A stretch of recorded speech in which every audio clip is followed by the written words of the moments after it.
Hello, everybody, and good day to you all. Today, I am talking about X-Men97, Season number 1, Episode number 5. Remember it. In this episode here, it is an emotional roller coaster that hurts you right to your soul. A lot of things happen in this episode. First of all, I gotta say, I love this episode a lot. I think best episode of the season so far. Matter of fact, I think it's the best episode I've seen ever on any show on Disney Plus. I gotta say thank you for the writers. You did an amazing job too. The showrunners, all that stuff too. You killed the animators in here. You did a top notch right here. It's amazing. Everything came together in this episode right here, and it came together in a beautiful way. The previous episode, I did enjoy the previous episode. The two parts. I mean, it did feel a little rushed. It wasn't my favorite, but I did enjoy them. This right episode right here took it to a whole nother level. I thought the first two was good, but this right here, like this, oh my god, like wow, this show. Whew, it's not scared to go. It's not scared to go there. It's very mature. It's not. I thought it was gonna be like kind of kiddie, but it's not. It's not like that. It's very mature. It's very storytelling. Until the something about they talk about as well too. This what they speak and the thing they talk about was bringing real life world events in here as well too. So even though it's like very fantastical and big, it still feels real and grounded at the same time as well. I just wow, that's amazing. But you also can relate to it. You can see where they're coming from as well. Like a lot of the lines Magneto says when he's talking to people, like when he said, "I can't believe they got like a terrorist to be a leader," and he says, "Well, I can't believe they have leaders that could be terrorists." I was like, oh my god, wow. The show is written as well too, and it's very soap opera as well too. But it balances out so good with the action and the comedy and then the sadness and the tragedy. All in this episode alone was like, oh. And then the Easter eggs and the cameos from different characters as well too, because they're not just using the cartoons. They're bringing a lot of stuff from the comic books as well, story for the comic books. And they're adapting it in a way to make it its own thing as well too, but also giving homage to what came before. I just, oh my, this show is so good. Show starts off with Trish Telby, a reporter, going to the X Mansion, trying to let the world know that hey, mutants are good, and here are the good ones. You know, that's kind of weird to say, but that's what's happening right now. And she's interviewing Cyclops, she's interviewing Beast, and she's interviewing Jubilee. Beast is the smart, intelligent one. They're intelligent, they're smart. He's very eloquent. He can speak poetry as well as fight a sentinel. So you got that. Then you got Jubilee. She's a youth. Bringing in the kids. Like, hey kids, you can be friends with mutants too. They just like you. Yeah, look at this. She's the same age as you. You're like video games, going to the mall. Yeah, on occasion she might fight a vampire dinosaur, but she's still just like you. Who could happen to shoot out very powerful plasma bolts out of her hands, look like fireworks. Like it's almost in a way she almost be at the same power as the atom bomb. But still, she's just like you. And then you got Cyclops. Cyclops is the Captain America of the X-Men. He's smart. He's a great leader. He's good at tactics. He's a good fighter. Very powerful optic blast shoot out from his eyeballs. Woohoo! And he also he follows the book. He's straight edge. He's like I said, he's the Captain America of the X-Men. The leader. Not only can mutants can look up to him, humans can look up to him too. He's a good guy. And then, well, Cyclops, well, despite the fact he's trying to put up a good front, he reminded that he's not like them. I mean, the cameraman said, "Hey, guy, can you take your sunglasses off because the glare." You know, dude, I can't do that. If I do that, this whole place all y'all would die. I can't. Or he could do that and keep his eyes closed the whole entire time. That'd be kind of weird, but it is what it is. Choices. And so Cyclops had it rough. I mean, he found out that the woman he was in love with, the woman he think he married or he is married to, I'm not so sure. He's not so sure either. And so it's a clone.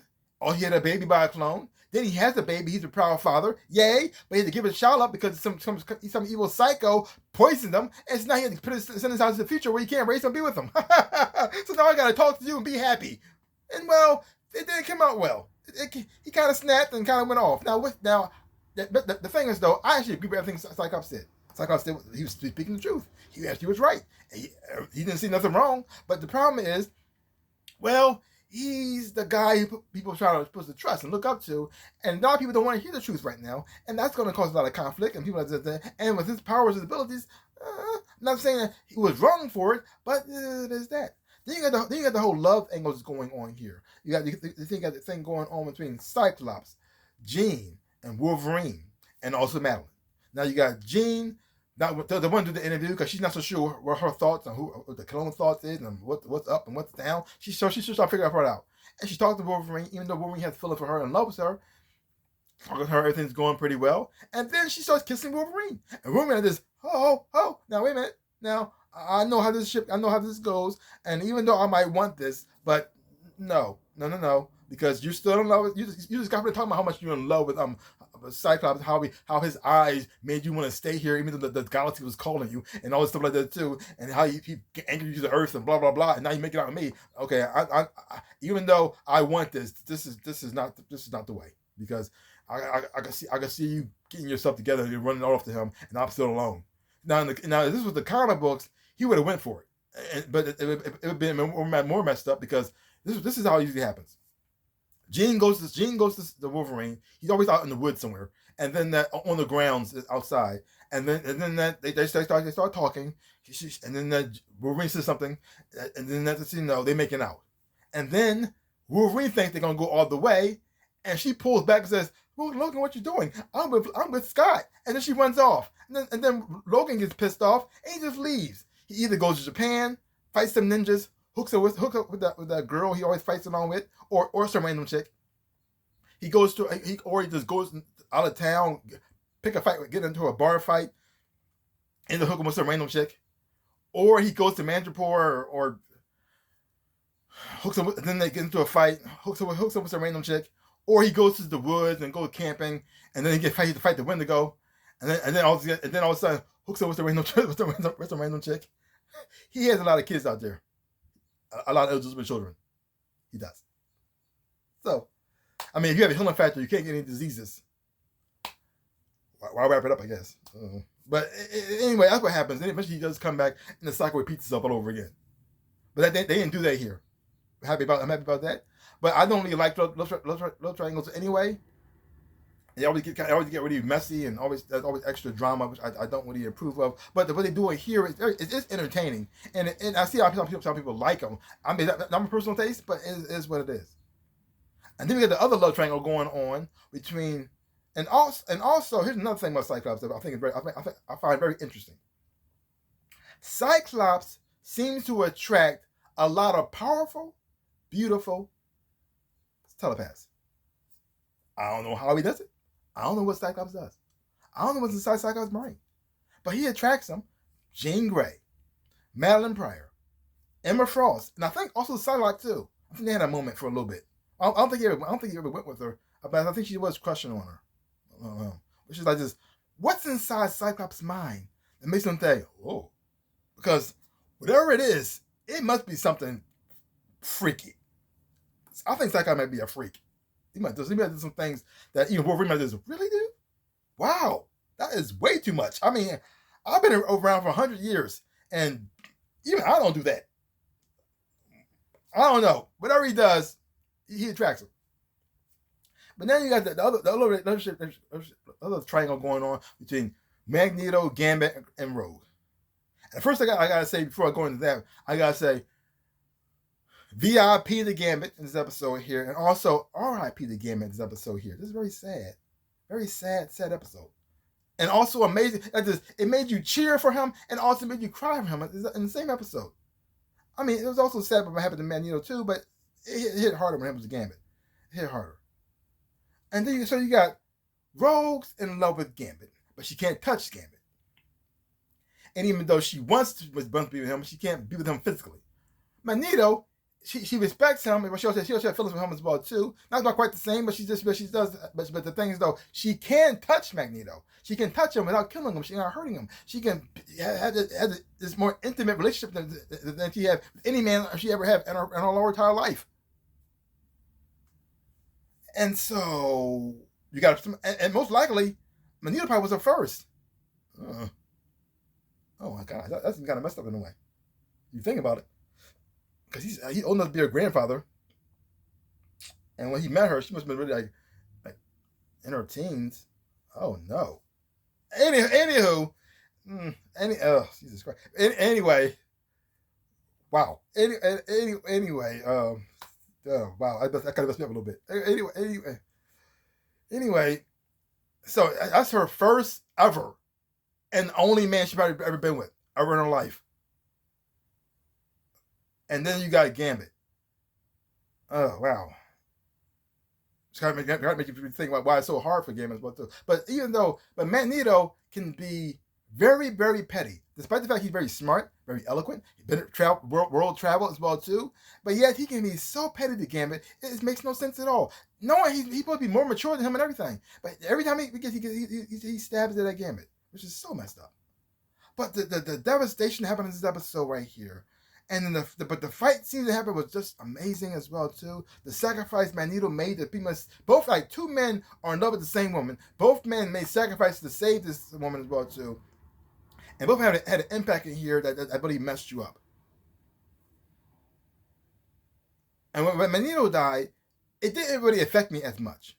But when Gambit, because the thing is though, when Gambit hits you even harder because Gambit thinks that Rogue chose Magneto, even though yes, she did choose him at the end. But the messed up part is it had to go through this whole entire thing with Rogue showing everybody they're on the same page that he gonna be king, she gonna be queen. But the dancing that they were doing was like they were like making love on the floor and them making out. Yeah, she did choose Gambit, and she did realize, you know what, Gambit's right. It is more than the skin deep. I'm choosing Gambit. Yeah, okay, great. But all the extra stuff, was that necessary? Was that really necessary? I don't think so. That was really like wow. Oh. And then before things can really go down, we got Cable. He's back. Great there. Great to see him back. And then the connection, and then they had even though it wasn't a big connection, it was nice to see Madeline seeing her son back again for her life for the first time, all grown up as well. And I like how she really recognized him by looking at his eyes as well too. And then things just went sideways from there. But despite how I felt when I watched this, and hearing Gambit see those last final words again, also to repeat what happened in the earlier scene that came out in the 90s, and how it tore me up, I still have hope because Cable showed up. Hopefully, that's just the sign that says Cable's going to go back in time and fix it, because he says not again.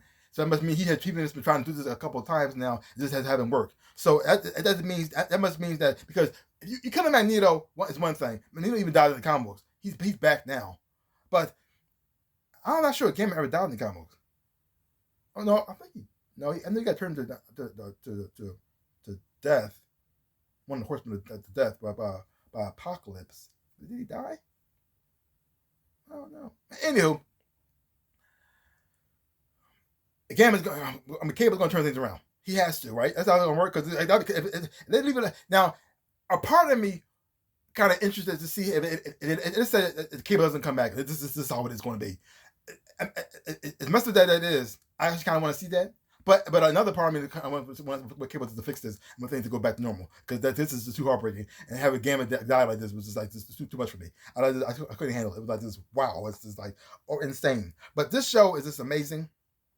From the writing, from the storytelling, the voice actors do an amazing job as well too. The animation, the way they think balances from the jokes as well too. The introduction to all the characters in here, especially some newer characters in the comic books. Seeing Nightcrawler in here was always fun to me, because Nightcrawler was one of my favorite characters in the comic books as well too. And how he was betrayed, and the voice acting did an amazing job with that as well too. And the lines he was saying to Gambit before, I just trying to get him to to marry Rogue as well too, because Gambit thinking that all the things he did in his past, he wasn't worthy of her. And then when Nightcrawler told Gambit that there is no love without sin, the way he said it, I said, oh my gosh, the way the show is written is just so well done. Wow. So if you haven't been watching the X-Men97, watch X-Men97. It's really good. I highly recommend it. This episode was an A+ to me. So check it out for yourself. Don't take my word for it. Hopefully you watch it, you will enjoy having watching it, because I know I sure did. So give my channel a like, hit the thumbs up, shaboop, and subscribe to my channel and share. I really would appreciate it. Also, links down below. Connection to my social media. You want to follow me there. Thank you so much. Also to my stores, when I sell an online store, but I sell things like shirts and socks, airlines and whatnot. This is one of my shirts right here that I designed. This is my Arbor University shirt. Home of the Fighting Centaurs. This is the college I made up. So check it out for yourself. See some stuff about stuff. I really would appreciate it. Like I always say, in my dreams in real life, I am the Ninja Rabbit. Peace out, people.